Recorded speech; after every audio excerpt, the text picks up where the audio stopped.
नमस्कार. पश्चात्ताप ही एक अशी भावना आहे जी आपल्या सगळ्यांनाच कधी ना कधी छळते.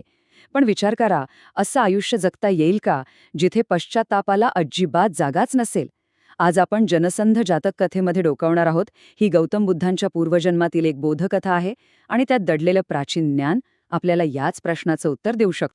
तर मग पश्चात्ताप विरहित जीवनाचं रहस्य नेमकं आहे तरी काय? हा एक असा प्रश्न आहे जो आपल्यापैकी प्रत्येकाच्या मनात कधी ना कधी येतोच. चला तर या प्रश्नाचं उत्तर एका खूप जुन्या पण तितक्याच महत्वाच्या कथेत शोधूया. तर ही कथा सुरू होते कोसलच्या राजापासून.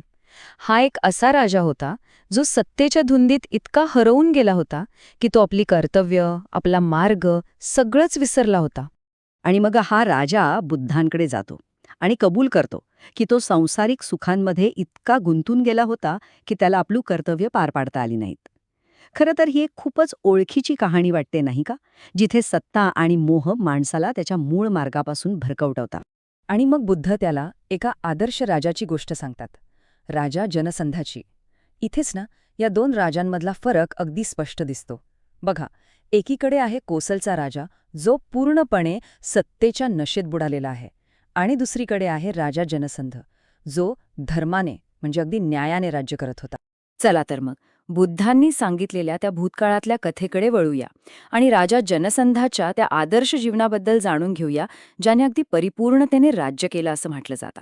म्हणजे बघा, राजा जनसंधाने फक्त राज्यच नाही केलं, तर एक खूप न्यायपूर्ण आणि दयाळू समाज निर्माण केला. विचार करा, त्याने शहरात 6 दानशाळा उघडल्या, रोज लाखो मोहरांचं दान दिलं, तुरुंगाचे दरवाजे कायमचे उघडून टाकले आणि फाशीची सभळी ठिकाणच नष्ट केली. त्याच्या शासनाचा पाया होता उपकाराचे 4 प्रकार. म्हणजेच काय तर उदारता म्हणजे अगदी दिलखुलासपणे दान करणे, मनमिळाऊपणा म्हणजे लोकांशी प्रेमाने वागणे, निष्पक्षपातीपणा म्हणजे कोणावरही अन्याय न करता सर्वांना समान न्याय देणे, आणि सुशासन म्हणजे राज्याचा कारभार चोखपणे चालवणे. याच तत्वांमुळे त्याचं राज्य स्थिर आणि समृद्ध बनलं होतं. तर एके दिवशी काय होतं, राजा जनसंध आपल्या सगळ्या प्रजेला एकत्र बोलावतो, कारण त्यांना ते ज्ञान द्यायचं असतं ज्यामुळे भविष्यात कोणालाही पश्चाताप करण्याची वेळ येणार नाही.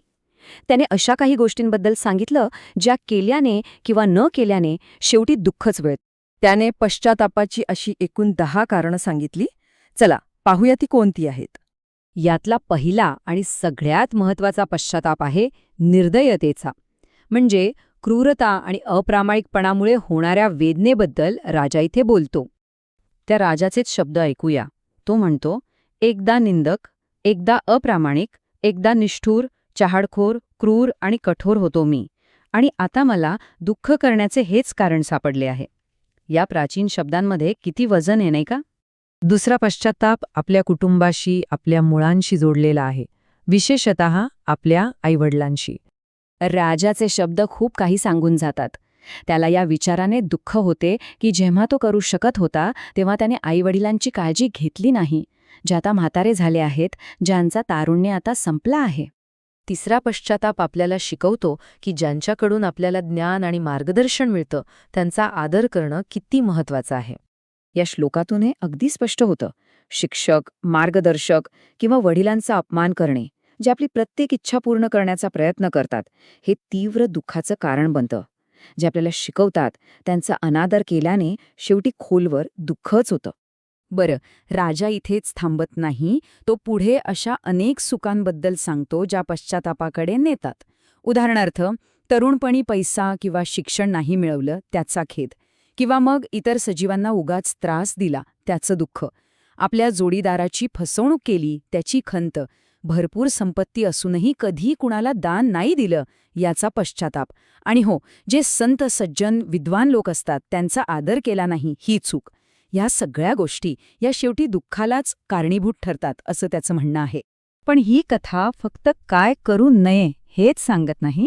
आता आपण हे बघूया की ह्या पश्चातापाच्या मार्गांना सकारात्मक कृतीमध्ये कसं बदलता येईल, आणि हेच खरं शहाणपण आहे. तर ह्यातला महत्वाचा मुद्दा हाच आहे की फक्त चुका टाळण्यापेक्षा आपण काहीतरी सकारात्मक करू शकतो.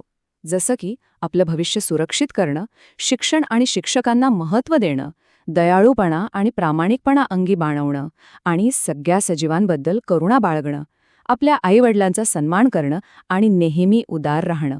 हीच खऱ्या अर्थाने पश्चात्तापरहित जीवनाची गुरुकिल्ली आहे. आणि आता आपण या कथेच्या शेवटाकडे आलो आहोत, जिथे कथा सांगणारा आणि त्या कथेचा नायक एकरूप होतात आणि या संपूर्ण शिकवणीला एक वेगळीच उंची मिळते. आणि मग येतो कथेचा तो भाग जिथे एक जबरदस्त ट्विस्ट आहे. बुद्ध कोसलच्या राजासमोर एक मोठं रहस्य उलगडतात. ते म्हणतात, त्यावेळी जे माझे अनुयायी होते तेच ते लोक होते आणि तो राजा जनसंद्र दुसरा तिसरा कोणी नसून मी स्वतःच होतो. विचार करा, या एका वाक्याने त्या संपूर्ण शिकवणीला किती खोल आणि वैयक्तिक अर्थ मिळाला असेल. तर आजच्या या चर्चेच्या शेवटी एक प्रश्न, या 2000 वर्षे जुन्या पश्चातापांपैकी असा कोणता पश्चाताप आहे जो आजच्या काळातही आपल्याला सर्वात जास्त लागू होतो असं वाटतं? यावर नक्की विचार करा.